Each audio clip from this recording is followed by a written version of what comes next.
You're not assuming this will happen. You're saying, what if? What if such and such happened? What would I do? And what pieces of that puzzle could I put in place to be prepared?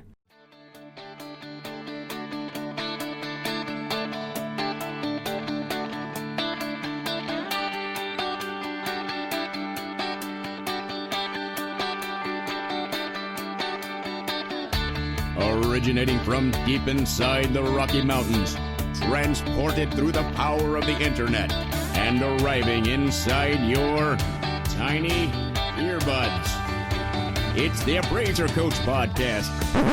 Minisode. Well, my friends, welcome back to the program. Dustin Harris hanging out once again in the podcast chair. Got another minisode for you coming right up. Want to remind you that we're sponsored by a great company called Now Software. Now, of course, is the software that I've been using to manage my appraisal business for years and will continue to do so. Great company, great folks, anow.com. It's anow.com. Well, folks, today I want to talk a little bit about the unpredictable. You hear me sometimes on this program talk about preparing for the unpredictable. I will say things such as we need to prepare for things that we don't know for sure what will happen. We need to be prepared. We need to get our ducks in a row now for things that may or may not be coming. And I've been asked the question, and I'm not going to read the question word for word, mainly because I don't have it in front of me right now, but I was asked the question over the weekend as to what I mean by that. And the question basically was, Dustin, I get what you're saying in principle, but let's talk specifics. What do you mean by preparing for the unpredictable? How do you prepare for something when you don't really know what's going to happen? Well, folks, that is a fabulous question, a question that I want to briefly cover today and just kind of tell you where I'm coming from when I talk about preparing for the unpredictable. I want to be as specific as I can. The specific things that we can do to make sure that we're prepared for really whatever might happen. Now, let me just state up front, it's absolutely impossible to plan for everything. Why? Because guess what? The world is crazy. The world is weird.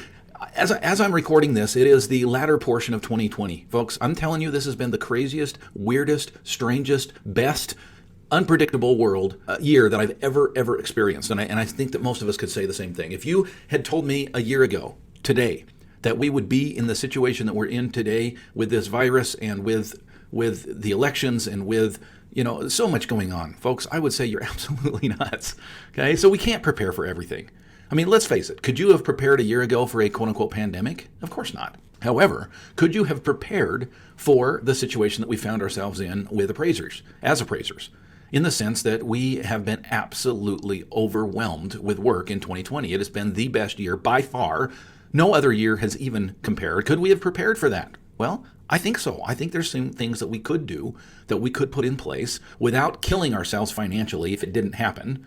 Right? And that's what I want to talk a little bit about today. Let me start with an analogy. My home. Now, I'm not a prepper, says every prepper everywhere, but I do like to be prepared. Okay, so I would not consider myself a prepper. I've seen the show. That's not me. But I do like to be prepared, and I live in a very unpredictable area. We live in an area with extreme weather, right? Now, we don't get the hurricanes and the tornadoes like some of you guys do, but we get earthquakes, we get extreme cold, we get power outages that sometimes last a week, and I like to be prepared for those things. We live in a very rural area. We're very self-sufficient, right? And as a consequence, we literally could live. I am absolutely convinced that if the electricity was cut off today, and I had really no real outside world connection. In other words, I couldn't go to the grocery store. Okay, I couldn't go to the hardware store. I am convinced that I could live for at least 2 years and probably longer without that connection. And here's why. We have prepared, right? We have things such as a very large propane tank that runs our furnace. Okay, now eventually that's going to run out, right? So we have a backup. We have a wood stove, and now the wood stove will heat our entire house. We have an unlimited amount of wood. Now, we've got all kinds of wood that's already chopped and ready to go, and we are surrounded. We live in a forest, right? We have unlimited wood. We have the tools that we need, both the chainsaws. Now, what happens when you run out of gas, Dustin? Well, I've got axes as well, right? I mean, I don't need to get into a ton of detail, but folks, we have at least 2 years supply of food. We have at least 2 years supply of toilet paper and other necessities. We have a greenhouse. We have gardens. We have seeds. I mean, I'm just convinced it would not be easy, but I'm convinced that we could wait it out. We could last. That's called being prepared. Now, I may never use that stuff, right? Now, we burn wood in the winter. In fact, we just started up our wood stove here about a week ago, and it's nice, but it's more of a luxury than a necessity at this point. But there's no doubt that I could heat my home. I could protect my home. We could have food. We could have what we need, the necessities, and we would last. Now, not something I would look forward to. It's not something I'm hoping for. A zombie apocalypse, stay away, please, right? But I'm prepared. I'm prepared for the unpredictable. Now, I use that as a backdrop because I want to talk a little bit about your life. I want to talk a little bit about your business. I want to talk about appraisals, right? And I want to talk about how we plan for the unpredictable when it comes to our business. When it comes to our business and managing our business, there's really only one choice. The choice is ANow software. ANow, of course, is the software that I'm constantly using every day, looking at analytics, keeping up on my orders, paying attention to what's going on in the world, in my business, with each appraisal. That's what ANow software will do for me and for you.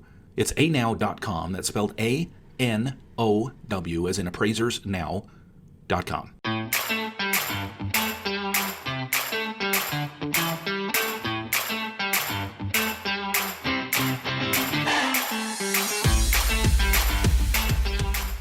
Welcome back to the program, everybody.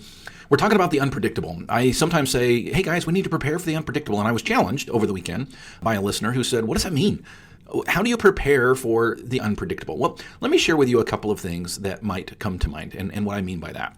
First of all, and I've talked about it on this program before, I sometimes deal with what I call the WCS, and I do this with my coaching. When someone is challenged and they have a difficulty in front of them, I often say to them, what is your worst case scenario or your WCS? I want you to go clear down the row to the very tail end. This is the absolute worst thing that could happen. What would it be in this circumstance or situation? Now, maybe the answer is I could lose my license. Okay, that's a pretty tough thing, right? That's definitely a worst case scenario. Of case scenarios, that's a worse one, right? Well, Dustin, volume could drop down to zero. I could wake up tomorrow and never have another order come in. Okay, what would you do in that situation? And as you talk through these scenarios with a coach, with a mentor, with yourself, okay, just sitting down and talking through, and I'll tell you folks, your worry will disappear. It really does. Your worry will disappear as you talk through these things with yourself or with someone else. What is the absolute worst case scenario? Well, when you can deal with the worst case scenario and actually deal with the worst case scenario, meaning you can put that worst case scenario on the table and you can say, you can look at it, you can feel it, you can smell it, and you can say, okay, there it is. If that happened, this is what I would do. If I lost my license, I would fill in the blank. If volume dropped to zero, I would fill in the blank. I mean, really, there's hardly any other worst case scenario than that, right? If I had a big lawsuit and they sued me for everything I have, I would do what?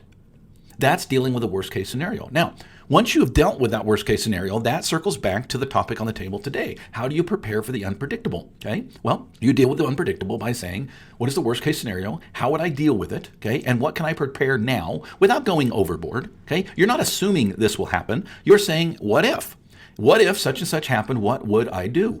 And what pieces of that puzzle could I put in place to be prepared? Right? I don't plan on having to live off of my food storage for 2 years, but I am prepared to do so should it happen. I don't plan on not having a furnace, but I have a wood stove in case I don't, right? These are things that we can and do prepare for. Now, I would highly recommend that the things that you prepare would be beneficial to you anyway. Let me go back to the wood stove example, right? We use a propane furnace in our home. Our home is quite big, and it is very costly to run that propane furnace, very costly. So we use the wood stove anyway. Now, that wood stove can get us through if we have nothing else.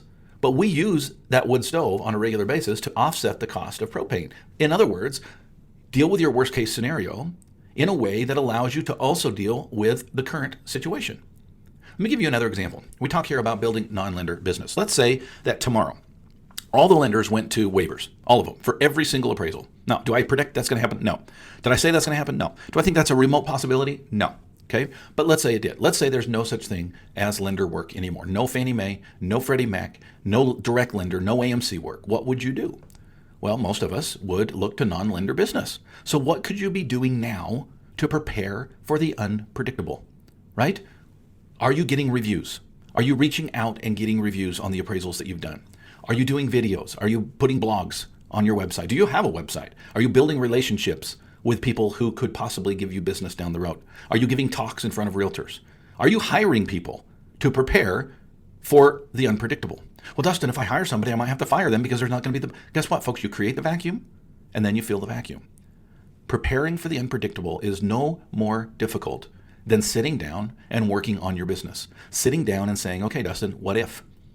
And then going one step further and saying, okay, if then, if this happened, then I would. Therefore, right now, I will prepare. Folks, these are the kind of things that we talk about all the time in the All-Star team. Hope you'll join us there. It's $49 a month, folks. Do you realize what you get for that? Every month, there is an interactive meeting between you and me. Every single month, you get the newsletter, both in audio and visual or print version, packed full of great information that will help you to be a better business owner. Trust me, folks, $49 is nothing compared to the ROI that you're going to get in return. Join us, won't you? theappraisercoach.com/memberships.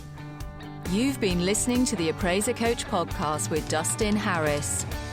If you like what you hear, please give us a 5-star rating and post a short review on iTunes. For more in-depth insider information on how you can make more money as a real estate appraiser, visit theappraisercoach.com and sign up for the All-Star team today. Thanks for joining us. And now, get out there and create some value.